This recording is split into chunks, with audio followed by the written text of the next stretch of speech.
Une clé oubliée. C'est tout ce qu'il a fallu pour que sa vie bascule. Shen Xiangya n'avait jamais prévu de passer la nuit chez lui, n'avait jamais imaginé se retrouver dans son appartement, portant ses vêtements, sentant son parfum sur sa peau. Mais quand Husui a ouvert sa porte ce soir-là, quelque chose a changé, quelque chose d'irréversible. Ce qui commence comme une simple faveur entre voisins se transforme rapidement en quelque chose de plus sombre, de plus intense. Chaque regard échangé est chargé de promesses non dites. Chaque effleurement accidentel enflamme quelque chose de dangereux entre eux. Il sèche ses cheveux avec une tendresse qui la fait trembler. Il la regarde dormir comme si elle était la chose la plus précieuse au monde. Et quand le matin arrive, quand elle essaie de partir, il la retient, refusant de laisser le moment se terminer. Entre les courses banales qui deviennent intimes, les pyjamas assortis qui promettent d'autres nuits ensemble, et les regards qui en disent de plus que les mots, Xiangya se retrouve piégé dans un tourbillon de désir et de confusion. Parce que tomber amoureux n'était pas dans ses plans. Surtout pas de lui. Surtout pas si vite. Surtout pas si intensément. Mais le cœur ne suit jamais les plans.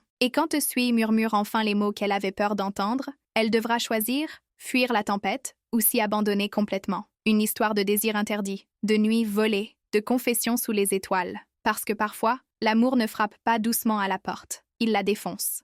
La soirée est déjà bien avancée quand Xiangya réalise son erreur. Debout devant la porte de son appartement, elle fouille frénétiquement dans son sac, encore et encore, espérant que la clé apparaîtra miraculeusement. Mais elle ne le fait pas. Merde. Elle murmure le mot entre ses dents, jetant un regard nerveux dans le couloir vide. Il est presque 22 heures. Trop tard pour déranger qui que ce soit. Trop tard pour appeler un serrurier. Elle sort son téléphone, compose le numéro de Madame Liu, sa voisine du 3e étage. « Allô, Madame Liu? Xiangya? Tout va bien, ma chérie? J'ai oublié ma clé. Où avez-vous mis notre clé de secours? La clé de secours est chez Madame Zhao, unité 4. Mais ils sont partis en voyage, donc il n'y a personne à la maison. D'accord, ne vous inquiétez pas alors. » Xiangya raccroche, fixant son téléphone avec frustration. Elle pourrait appeler sa mère, mais elle habite de l'autre côté de la ville. Elle pourrait aller à l'hôtel, mais l'idée de dépenser de l'argent pour une nuit à cause de sa propre stupidité la fait grimacer. Il reste une option qu'elle hésite à considérer. Hesui, son voisin du 5e étage. Ils se connaissent depuis quelques mois, échangent des salutations polies dans l'ascenseur,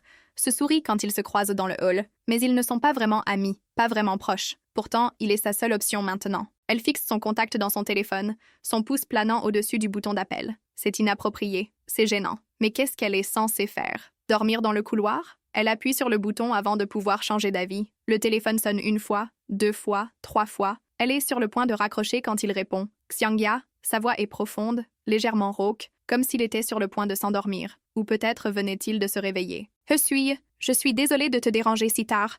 J'ai un problème. Qu'est-ce qui ne va pas? Tu vas bien? » Il y a une inquiétude immédiate dans sa voix qui la réchauffe malgré elle. « Je vais bien. C'est juste que j'ai oublié ma clé. Et la clé de secours n'est pas disponible. Je me demandais si tu pouvais peut-être m'envoyer une clé par livraison express? Je te donnerai l'adresse. Dépêche-toi, sinon je ne pourrai pas rentrer chez moi. » Il y a un silence à l'autre bout du fil, puis un son qui pourrait être un rire étouffé. « Je viens de sortir de la douche. Où es-tu? Je vais te l'apporter. »« Non, tu n'as pas besoin de... »« Où es-tu? » Le ton de sa voix ne laisse pas de place à la discussion. Elle soupire. « Je suis devant ma porte. Appartement 302. Reste là. J'arrive dans 5 minutes. » Il raccroche avant qu'elle puisse protester. Xiangya s'adosse contre le mur, son cœur battant inexplicablement vite. C'est juste une faveur entre voisins, rien de plus. Alors pourquoi se sent-elle si nerveuse? 5 minutes passent, puis elle entend des pas dans l'escalier. Husui apparaît, vêtu d'un simple t-shirt gris et d'un pantalon de jogging. Ses cheveux sont encore humides de la douche, quelques mèches tombant sur son front. Il a l'air décontracté, mais il y a quelque chose d'intense dans la façon dont il la regarde. « Tu es venue, évidemment. Tu ne peux pas dormir dans le couloir. » Il s'approche et elle remarque qu'il ne tient aucune clé. Où est la clé?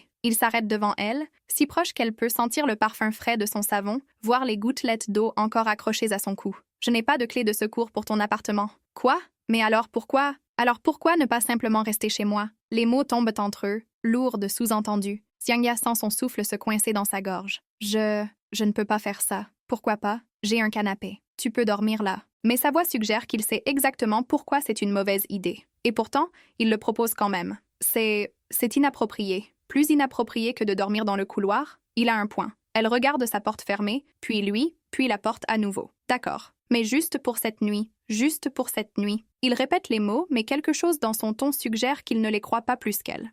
L'appartement de Hesui est exactement comme elle l'imaginait. Minimaliste, propre, avec juste assez de touches personnelles pour le rendre vivant. Des livres empilés sur une table basse, une plante verte près de la fenêtre, une odeur subtile de bois de cèdre et de quelque chose de plus masculin. Alors, Je pourrais avoir besoin de rester chez toi pour la nuit. Elle dit les mots même si c'est déjà évident. Il sourit, amusé par sa nervosité. Je n'ai qu'une chambre. Les mots sont simples, mais ils résonnent avec une signification plus profonde. Une chambre, un lit. Que dirais-tu si je dors sur le canapé? Elle essaie de garder sa voix légère, décontractée, mais son cœur bat trop vite. Ne serait-il pas inapproprié de te faire dormir sur le canapé à cause de moi? Et ce n'est pas très confortable. Il s'approche du canapé, tapote les coussins comme pour prouver son point. Alors où? Elle ne finit pas la question, ne peut pas finir la question. Parce que la réponse est évidente, suspendue entre eux comme une promesse dangereuse. Tu peux prendre le lit, je dormirai sur le canapé. Mais son regard dit autre chose. Ses yeux, sombres et intenses, disent donc qu'il y a d'autres options. Des options qu'aucun d'eux n'ose mentionner. Oui, en effet. Elle détourne le regard, incapable de soutenir l'intensité de ses yeux. Plus tard, peux-tu me prêter un pyjama et une serviette de bain? Je veux prendre une douche d'abord. Merci, bien sûr. Je vais les chercher. Il disparaît dans sa chambre et elle expire un souffle qu'elle ne savait pas retenir. Qu'est-ce qu'elle fait? Pourquoi est-elle si nerveuse? Ce n'est qu'une nuit, juste une faveur entre voisins. Mais quand il revient, tenant un t-shirt surdimensionné et un pantalon de pyjama, quand leurs doigts se frôlent alors qu'elle prend les vêtements, elle sait que c'est un mensonge. La salle de bain est encore humide de sa douche. Elle peut voir la buée sur le miroir, sentir son odeur partout. C'est étrangement intime, être dans cet espace qu'il vient juste de quitter. Elle se déshabille lentement, ses mains tremblant légèrement. L'eau chaude coule sur sa peau, lavant la tension de la journée, mais pas la nervosité qui pulse dans ses veines. Elle enfile ses vêtements, le t-shirt tombant presque jusqu'à mi-cuisse, le pantalon trop grand même avec la ceinture serrée. Elle se regarde dans le miroir embué. Elle a l'air petite, vulnérable, noyée dans ses vêtements. Quand elle sort, il est assis sur le canapé, feuilletant un livre. Mais quand il lève les yeux et la voit, le livre glisse presque de ses mains. « Hé, souillé, où est le sèche-cheveux » Sa voix sort plus faible qu'elle ne l'aurait voulu. Il se lève lentement, ses yeux ne quittant jamais les siens. Il est dans le tiroir sous l'évier. Elle hoche la tête, retourne dans la salle de bain, trouve le sèche-cheveux, le branche. Mais ses mains tremblent tellement qu'elle a du mal à le tenir correctement. Elle entend des pas derrière elle, se retourne pour le trouver debout dans l'embrasure de la porte, la regardant avec une intensité qui lui coupe le souffle. Qu'est-ce qui ne va pas? Je te regarde juste. Les mots sont simples, mais la façon dont il les dit, la façon dont ses yeux parcouraient son visage, ses cheveux mouillés, son corps dans ses vêtements, c'est tout sauf simple. Si tu continues comme ça, je ne pourrai pas me sécher les cheveux. Elle essaie de plaisanter, de briser la tension, mais sa voix tremble. Il s'approche, lentement, délibérément, prend le sèche-cheveux de ses mains. Je vais le faire pour toi. Ce n'est pas une question, c'est une déclaration. Et avant qu'elle puisse protester, ses doigts sont déjà dans ses cheveux, démêlant doucement les nœuds. Le sèche-cheveux bourdonne dans le silence. Ses mains sont incroyablement douces, ses mouvements précis et soigneux. Il prend son temps, séparant les mèches, s'assurant que chaque partie est complètement sèche. Xiangya ferme les yeux, se laissant aller à la sensation. C'est si intime, si tendre, et pourtant il y a une tension sous-jacente qui fait vibrer l'air entre eux. Ses doigts effleurent sa nuque, et elle frissonne. Il le remarque. Elle le sait, parce que ses mains s'attardent là, juste un moment de plus que nécessaire. Voilà, c'est fait. Sa voix est plus rauque qu'avant. Elle ouvre les yeux, se retourne pour lui faire face. Ils sont si proches maintenant, dans la petite salle de bain, qu'elle peut voir les paillettes dorées dans ses yeux sombres, compter chaque cil. Merci. Le mot sort à peine comme un murmure. Aucun d'eux ne bouge. Le moment s'étire, lourd de possibilités, de choix qui pourraient tout changer. Puis il recule, brisant le charme. Tu devrais dormir. Il est tard. Xiangya se réveille lentement, désorientée. Ce n'est pas son lit. Ce n'est pas son oreiller. L'odeur est différente, masculine, réconfortante. Puis elle se souvient. Elle est chez He Souye. Elle ouvre les yeux pour le trouver déjà éveillé, allongé à côté d'elle, la tête appuyée sur sa main, la regardant. « Depuis combien de temps tu me regardes ?» Sa voix est ensommeillée, douce. Un moment. Il ne semble pas embarrassé d'avoir été pris. Au lieu de cela, il sourit, un sourire lent et paresseux qui fait quelque chose d'étrange à son estomac. « Dors encore un peu. » D'accord. Elle ferme les yeux, mais le sommeil ne revient pas. Comment pourrait-il, quand elle est si consciente de lui à côté d'elle, de la chaleur de son corps, du son de sa respiration, de la façon dont le matelas s'enfonce légèrement sous son poids? Qu'est-ce que tu fais? Elle ouvre les yeux à nouveau pour le trouver encore plus proche, son visage enfoui dans ses cheveux. Tu aimes tellement l'odeur de ton shampoing? C'est l'odeur de mon shampoing. Il y a quelque chose de joueur dans sa voix maintenant, quelque chose qui la fait sourire malgré sa nervosité. N'ai-je pas pris une douche chez toi hier? Pourquoi ça ne sent pas comme ça pour moi? Peut-être parce que c'est mélangé avec autre chose maintenant. Avec quoi? Avec moi. Les mots sont si directs, si honnêtes, qu'il la laisse sans voix. Il la regarde, et il y a quelque chose de sombre dans ses yeux maintenant, quelque chose qui fait accélérer son pouls. D'accord, lève-toi et lave-toi. Elle essaie de s'asseoir, mais son bras s'enroule autour de sa taille, la tirant doucement en arrière. Non, je n'ai pas encore assez dormi. Sa voix est un murmure contre son oreille, son souffle chaud contre sa peau. Elle sent son corps se presser contre son dos, sent la solidité de sa poitrine, la chaleur qui rayonne de lui. Tu n'as pas assez dormi la nuit dernière? Il y a une note taquine dans sa voix, mais aussi quelque chose de plus profond. Une suggestion de ce qui aurait pu se passer, de ce qui pourrait encore se passer. Eh bien, allons faire des courses et acheter des articles de première nécessité. Et achetons 2 ensembles de pyjamas. Acheter des pyjamas? Il se redresse légèrement, son souffle chatouillant son oreille. Si tu veux toujours porter mes vêtements, ça ne me dérange pas. Ces mots sont chargés de sous-entendus. Si tu veux toujours venir, si tu veux toujours rester, si tu veux toujours être ici, avec moi, allons-y. D'accord, lave-toi maintenant. Je vais préparer quelque chose à manger. Il se lève enfin, et elle peut respirer à nouveau. Mais une partie d'elle, une partie qu'elle ne veut pas examiner de trop près, regrette la perte de sa chaleur. Pyjama. Elle murmure le mot pour elle-même, son cœur battant. Des pyjamas. Pour rester ici, pour d'autres nuits. Pour quelque chose qui ressemble dangereusement à un avenir. Ils prennent le petit déjeuner dans un silence confortable. Il a préparé des œufs brouillés et du pain grillé. Simple, mais délicieux. Elle le regarde par-dessus sa tasse de café, remarquant la façon dont la lumière du matin joue sur ses traits, la façon dont ses mains bougent avec une grâce décontractée. À quoi tu penses? À rien? Menteuse. Mais il sourit, et elle sourit en retour, et pour un moment, c'est facile, naturel, comme s'il faisait de ça depuis des années. Après le petit déjeuner, il se prépare pour sortir. Elle porte toujours ses vêtements, nageant dans son t-shirt, le pantalon roulé plusieurs fois aux chevilles. Elle doit avoir l'air ridicule, mais quand elle le surprend à la regarder, il y a quelque chose dans ses yeux qui suggère qu'il pense le contraire. Le centre commercial est bondé, rempli de couples et de familles profitant de leur week-end. Xiangya et He se frayent un chemin à travers la foule, leurs épaules se frôlant occasionnellement. He, peux-tu venir avec moi acheter du shampoing et de l'après-shampoing? Qu'est-ce qui ne va pas? Ceux que j'ai utilisés hier ne me conviennent pas. Elle ne mentionne pas que c'est parce qu'elle veut sentir comme lui, que l'idée de porter son odeur la fait se sentir étrangement possédée, revendiquée. Je pense que ce parfum te va bien. Il dit les mots avec désinvolture, mais il y a quelque chose dans son ton qui suggère qu'il sait exactement ce qu'elle pense. Allez, ils se tiennent devant les étagères de produits capillaires, entourés de dizaines d'options. Parfum citron? Lequel penses-tu que je devrais acheter? L'un est parfumé aux agrumes et l'autre au citron. Agrumes et citron? Il prend les 2 bouteilles, les examinant avec une fausse sériosité. Achète les 2. Les 2, utilise-les en alternance. Tu viendras souvent chez moi pour les utiliser de toute façon. Les mots sont dits si naturellement, si certainement, qu'ils la prennent au dépourvu. Il suppose déjà qu'elle reviendra. Encore et encore. Allons payer. Qui va venir les utiliser souvent? Elle proteste, mais faiblement. Parce qu'une partie d'elle veut exactement ça. Veut une excuse pour revenir, pour passer plus de nuits dans son lit, pour se réveiller à côté de lui. Je vais prendre ces 3 de base. D'accord. Tu n'utilises que ceux-là habituellement? Non, mais l'ensemble complet n'est pas en promotion. Je vais juste prendre les basiques. Il fronce les sourcils, prend l'ensemble complet de l'étagère sans hésitation. Tu vas les utiliser souvent chez moi? Non, attends. 2 ensembles ne suffiront pas. Prends-en 3. La vendeuse les regarde avec un sourire complice, voyant clairement ce qu'ils sont, ou ce qu'ils deviennent. 3 ensembles? Tu exagères. Ne t'inquiète pas. Tu vas les utiliser. Il y a quelque chose de possessif dans la façon dont il dit ça. Comme s'il planifiait déjà toutes les nuits qu'elle passera chez lui, tous les matins où elle se réveillera dans ses vêtements. Maintenant que nous avons fini d'acheter des produits de soins, que penses-tu que nous devrions acheter ensuite? Des pyjamas. Il dit le mot avec un sourire en coin. Un ensemble assorti aussi? Nous pouvons porter des assortis à la maison. Xiangya sent ses joues chauffer. Des pyjamas assortis. C'est ce que font les couples. C'est intime, domestique, une déclaration silencieuse. D'accord. Le mot sort avant qu'elle puisse le retenir, et le sourire qu'il lui donne en retour fait fondre quelque chose dans sa poitrine. Il passe à l'heure suivante à essayer différents ensembles. Des rayures bleues et blanches, du gris uni, des motifs floraux délicats. Chaque fois qu'elle sort de la cabine d'essayage, il est là, attendant, évaluant, hochant la tête ou secouant la tête. Celui-ci. Il pointe vers un ensemble en soie douce, couleur champagne, simple mais élégant. Tu penses? J'en suis sûre. Il y a quelque chose dans la façon dont il la regarde, quelque chose qui suggère qu'il l'imagine déjà dedans. Pas ici, dans le magasin, mais chez lui, dans son lit. Ils sortent du centre commercial, les bras chargés de sacs, riant de quelque chose qu'il a dit. Le soleil commence à descendre, peignant le ciel en nuances d'orange et de rose. Café. Il lui tend une tasse qu'il vient d'acheter à un stand.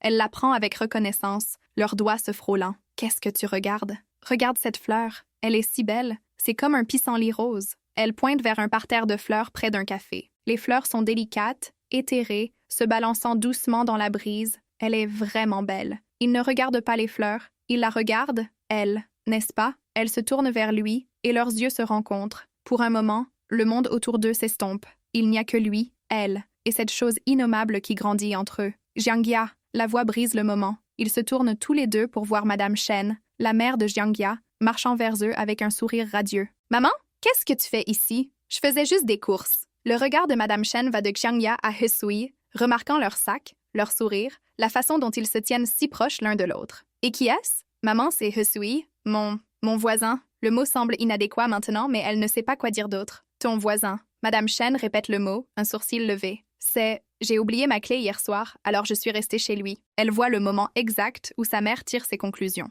Voit le sourire qui se forme lentement sur ses lèvres. He Sui s'avance, sort le bouquet de fleurs roses de l'un de ses sacs. « Madame Chen, c'est pour vous. » Il les tend avec un sourire charmant. Madame Chen les prend, surprise et visiblement touchée. « Oh, tu n'avais pas besoin de... Je voulais faire bonne impression. » Madame Chen regarde sa fille, puis He Sui, puis sa fille à nouveau. Son sourire s'élargit. « Eh bien, ce soir, reviens. Viens dîner. » Les mots sont dirigés vers He Sui, mais ses yeux sont sur Xiangya. « Viens, d'accord, je viendrai. Il viendra. » Madame Chen hoche la tête, satisfaite. « Alors, rentrons à la maison et cuisinons. » Elle s'éloigne, mais pas avant de lancer un dernier regard significatif à sa fille. Un regard qui dit clairement « Nous parlerons de ça plus tard. » « De quoi parliez-vous » Jiangya se tourne vers He Sui, mortifié. « Je ne voulais pas dire ça. » Il rit, un son profond et riche qui résonne à travers elle. « Allons-y. » Ils marchent en silence pendant un moment, digérant ce qui vient de se passer. « Qu'est-ce que tu veux faire demain soir ?» La question la surprend. Elle le regarde, confuse. « Demain soir ? Je veux aller manger quelque chose de délicieux avec toi. »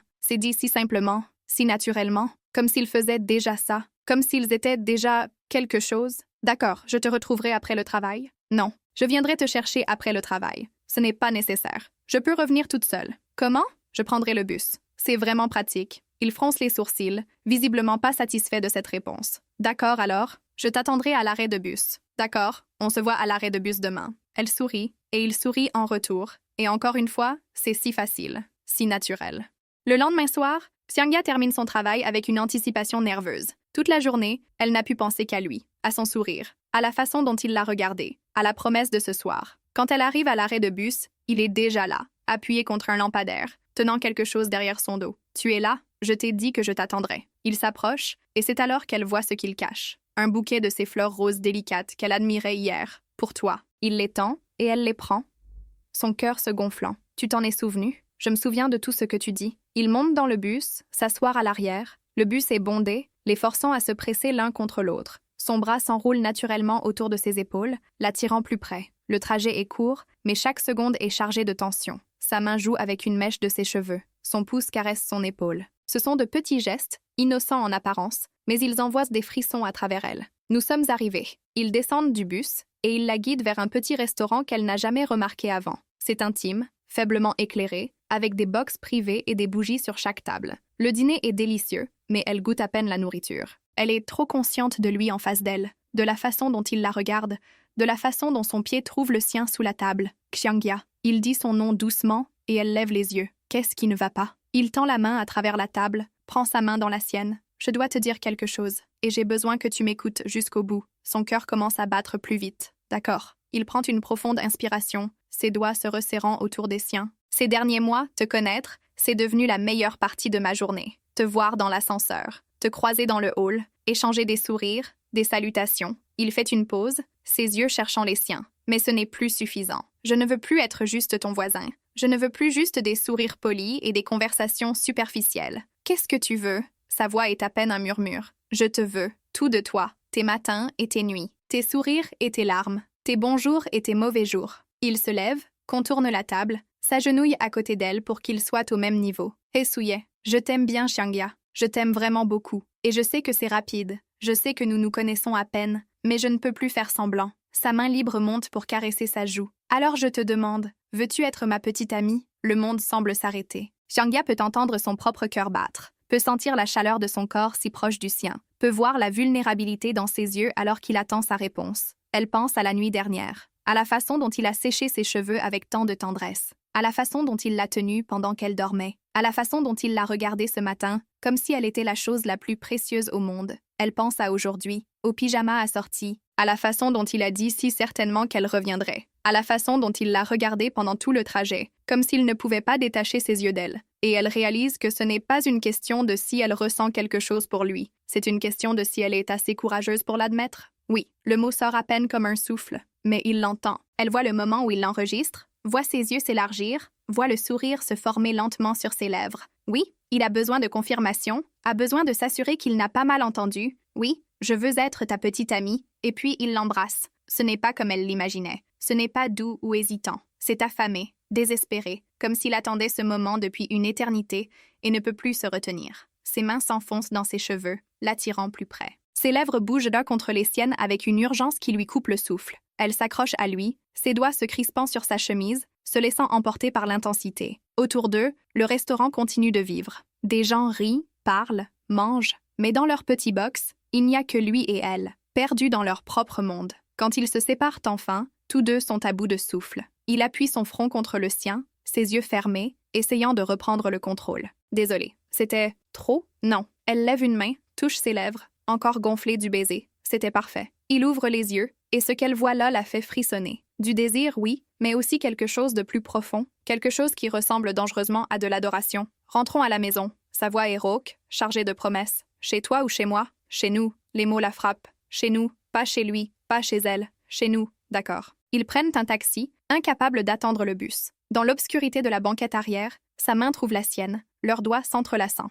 C'est un geste simple, mais il semble sceller quelque chose entre eux. Le trajet est court, mais chaque seconde semble une éternité. Elle est consciente de chaque respiration qu'il prend, de chaque fois que son pouce caresse le dos de sa main, de la façon dont ses yeux continuent de dériver vers elle. Quand ils arrivent à l'immeuble, ils montent les escaliers au lieu de prendre l'ascenseur. C'est plus lent, mais aucun d'eux ne semble pressé maintenant, comme s'il savourait l'anticipation. À sa porte, il s'arrête, se tourne vers elle. « Tu es sûre? De quoi? De ça. De nous. De tout. » Elle se dresse sur la pointe des pieds, embrasse doucement ses lèvres. « Je suis sûre. » Il ouvre la porte, et ils entrent ensemble. La porte se ferme derrière eux avec un clic doux, les enfermant dans leur propre monde. L'appartement est sombre, illuminé seulement par la lumière de la ville filtrant à travers les fenêtres. Il ne fait pas de mouvement pour allumer les lumières. Au lieu de cela, il l'attire dans ses bras, l'embrassant avec une intensité renouvelée. Ses mains explorent maintenant, glissant sous son t-shirt, caressant la peau nue de son dos. Elle frissonne sous son toucher, ses propres mains explorant les muscles de sa poitrine, de ses épaules.